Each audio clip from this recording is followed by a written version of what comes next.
السلام علیکم۔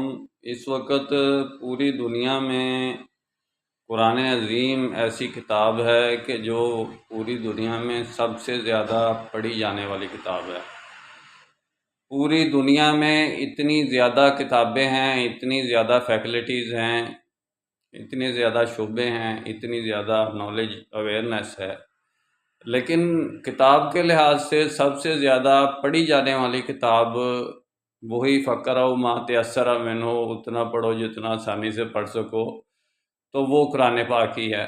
اگر آپ یعنی کمیونٹی رولز اینڈ رائٹس کے مطابق اس کی کوانٹٹی آف میٹر کتاب کو گنیں کہ کتنی نکلتی ہے، تو اس سے ریلیٹڈ کتابیں جو ہیں، ماخذ شدہ لٹریچر ہے، وہ پتہ نہیں کتنا ہے، وہ اس کے تو اندازہ ہی نہیں ہے کہ وہ کیا اس کا حال ہے۔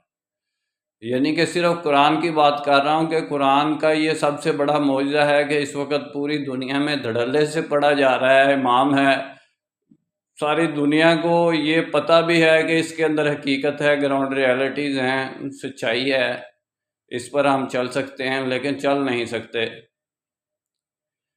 تحقیق کر سکتے ہیں لیکن پریکٹیکلی جب دیکھتے ہیں ہم تقسیم ہیں اور ایک یعنی کہ نظام میں نہیں ہے، تو وہ اس کو کسی طریقے سے لاگو نہیں کر سکتے۔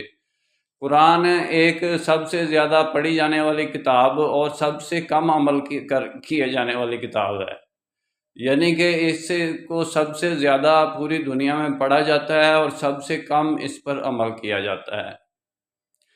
میرا کام اسلامک ورلڈ کی امن اور یونائٹی کا ہے۔ انشاءاللہ ڈیٹیل میں بات پھر ہوگی۔ نسبت، وحدت، خدمت، خیر کے ساتھ۔ اللہ حافظ۔